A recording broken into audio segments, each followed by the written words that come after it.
The Unpopular Beauty. Hello, this is Elizabeth, and this is the second part of our series about the awaking beauty. If you heard the first part, you'll know that Princess Talia has woken up somewhat confused. She is a student at an ancient college, but she's not quite sure how she got there.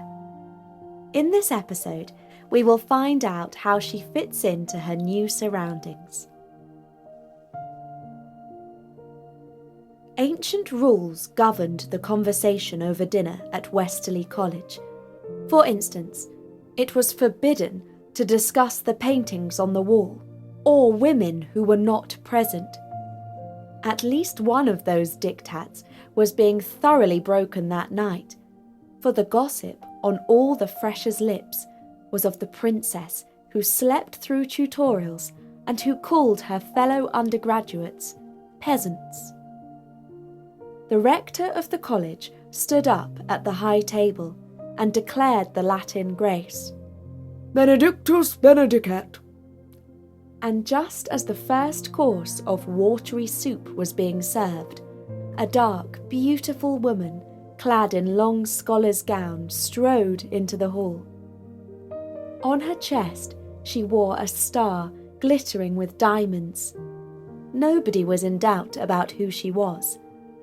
She headed for the high table, but was directed by one of the scouts, a servant who looked as old as the college, to sit with the other undergraduates. She picked up a bent stainless steel spoon and stared at it with disdain. When she tried the soup, she wrinkled her nose with disgust. "This is not fit for the pigs," she declared. There was many a sly grin and even a chuckle around the hall. Sally was seated at the other end of the table from Talia. A law student asked her, "You do classics with the princess, don't you? Is she as snooty as she seems?" "Not really," said Sally. "I think she's just lost. She's never had to mix with us commoners, I expect." But there were few people present who took so charitable a view of the princess. "Who does she think she's impressing with her diamonds?" was a typical comment among the girls. And as for the boys, most were far too shy to talk to such a stunning beauty, let alone to a princess. But Basil, who was seated opposite Her Royal Highness, or HRH, as they had already started to call her behind her back, was not afraid to speak to Talia. After all, he had already woken her with a kiss. "Princess," he said, "are you feeling less sleepy now?" Princess Talia fixed him with her blue gaze. "Is that your idea of a joke?" she asked. "No, it's a polite question." "Good, because I do not find it funny," she replied. And then she tried another spoonful of soup and spluttered it back into the bowl. She muttered, "Will somebody please cut off the wretched cook's head?" And she left the table, grabbing a piece of bread as she went. At about 3 in the morning, harp music drifted into Sally's consciousness. Next door, Talia began to sing, sweetly and sadly. It was hard to make out the words, as they sounded like they were in Old English, but she did catch "alas" and "woe." Sally gently knocked on the princess's door and heard the response from within. "You may enter." "The song is sad this time," said Sally, as she came into the richly furnished room, which was lit by a candelabra of scented wax tapers. She was sure that candles must be an illegal fire risk. Even toasters were banned. "That is because I am sad," replied the princess, now resting her head against her harp. "Will you tell me why?" asked Sally. "I miss my parents." "Where are they?" dead." "Oh, I see. I'm sorry," said Sally, and she asked if the princess wanted to tell her more about it. "It is not a secret," said Talia. "I looked it up in the library. They died of the sleeping sickness, and I myself have slept for around 1,000 years. Now, strange to say, I am not tired, and so I sit and play music. I hope that I am not disturbing you." But Sally did feel disturbed, spookily disturbed. She shivered. "That's not funny," she said. "You shouldn't joke about your parents being dead." "It is no joke," said the princess. "I read it in a story." And when Sally went back to her room, she could not sleep, not because of the music, but because she could not forget the creepy conversation. Next time somebody asked her what Princess Talia was really like, she replied, "Strange." Basil was Talia's tutorial partner. He said that she wrote her essays in a beautiful manuscript hand, and when their tutor asked her a question, she replied the first time in ancient Greek, before switching to Latin, and finally English. "PJ's in love with her," he joked. PJ was their tutor, and although he was not in love with her, he was in awe of his new scholar's beauty and brilliance. In fact, he hardly paid any attention to Basil during the tutorial. Afterwards, when Basil asked her how she had learned to speak Latin and ancient Greek fluently, she shrugged her shoulders and said, "Why, I have the gift of languages. I read all of Homer when I was 8 years old." At the end of the first week of term, Sally received a visit in her room from her royal neighbour. Talia's gaze passed over the unmade bed with an old teddy lying on the pillow, the headphones, the illegal toaster, the lipstick-stained teacups, the books piled on the floor, and the clothes lingering in heaps. "I see your scout has not been to clean up," she commented, and Sally explained that she came later in the morning to allow her to sleep until 10 o'clock. "I have a letter from my godmother," went on the princess.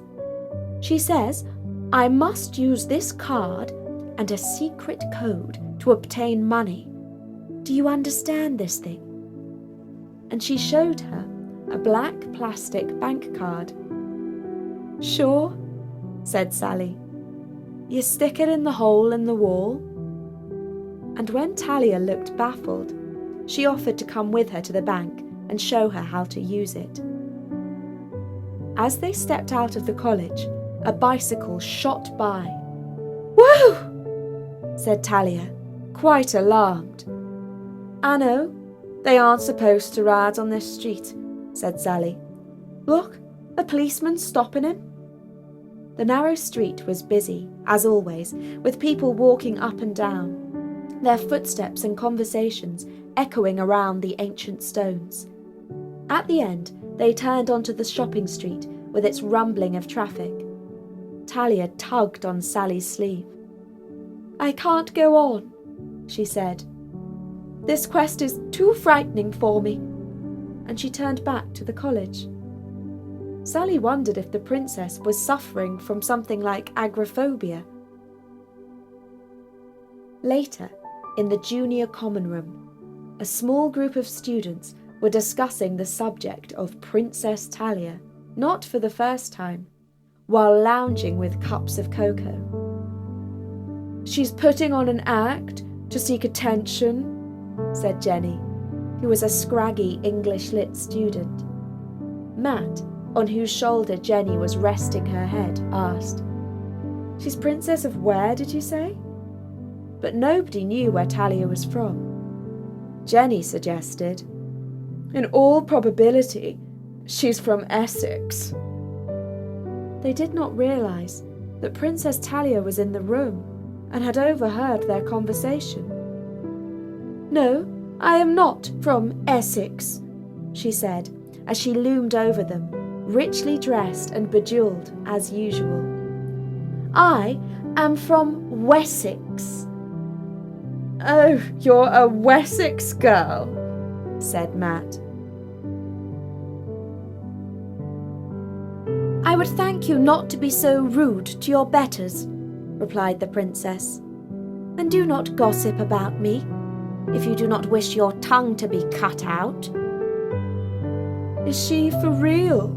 asked Jenny, when Talia was gone. "I'm afraid she is," said Matt. Princess Talia needed money to buy food, because she couldn't stand the stuff they served up in hall, but she was still terrified of stepping outside onto the street. Finally, she resolved her dilemma by entrusting her black bank card and her secret number to Sally, who withdrew £50 from the machine and then visited the covered market to buy walnut bread, pheasant pâté, Roquefort cheese, fresh plums, apricots, and other delicacies. She presented the basket of food and the remaining money in the form of a handful of coins and some smoothly rolled banknotes to Talia. The princess examined the notes with great curiosity. "This parchment is valuable?" she asked. "Are you sure?" "Why, yes," said Sally. "It's a £20 note." "And who is this?" asked the princess, pointing to the portrait of a lady on the note. "Why, the Queen." "I must meet her," said Talia with determination. "Will you arrange it for me, Sally?" Her eyes were full of such intensity that she seemed almost crazy. Sally, quite bemused, replied, "Sure, I'll just text Lizzie right now." She too was now wondering if Talia was for real. And when the next day Talia met her in the quad and demanded to know if the Queen had agreed to meet her, Sally couldn't help exclaiming that her friend must be off her head if she really thought that she could fix a tête-à-tête with the monarch. Talia flew into a rage and said, "Don't speak to me in that tone, as if I'm some sort of madwoman. It's quite clear that I can't rely on you to do the smallest thing for me. I'll ask somebody efficient to make this arrangement. In fact, I'll ask my godmother, even though I only do that as a last resort. But this is a last resort." Sally was quite shaken by this outburst. If it wasn't obvious that the princess was off her head, she would have been more angry with her. Anyway, it made an amusing story over dinner when she told Jenny and Matt that Talia expected to see the Queen. The following Friday, a sleek black car drew up into the back quad, and a smart man in a suit stepped out and went to fetch Talia from her room. The limousine brought her back the following afternoon. "I met your Queen," said Talia when she saw Sally, "but I didn't think much of her. Oh, she was perfectly polite, but she didn't seem to know who I was, and she couldn't help me one little bit. It was a waste of time. But at least I'm not afraid of automobiles anymore. In fact, now I've been inside one, I see that they are most convenient, and far better than a horse in every respect. I shall ask my godmother to make one available for me at all times." And after that, there was always a black car waiting in the quad for Princess Talia. She hardly ever used it, and the drivers, who worked in shifts, either slept on the back seat or took walks around the college. The students thought they were quite sinister. They never took their jackets off, and Basil reckoned that they packed guns in holsters under their arms. The black cars and the bodyguards were pretty convincing, even to the most sceptical scholars. Nobody in college now doubted that Princess Talia was for real, but who she really was remained a mystery. And that was the second episode in our new series, The Awaking Beauty. We'll be following Princess Talia through her time as a student at Westerly College, and we'll find out if the real princess manages to adjust to the real world. In the meantime, you can listen to loads more stories at storynori.com. For now, from me, Elizabeth, goodbye.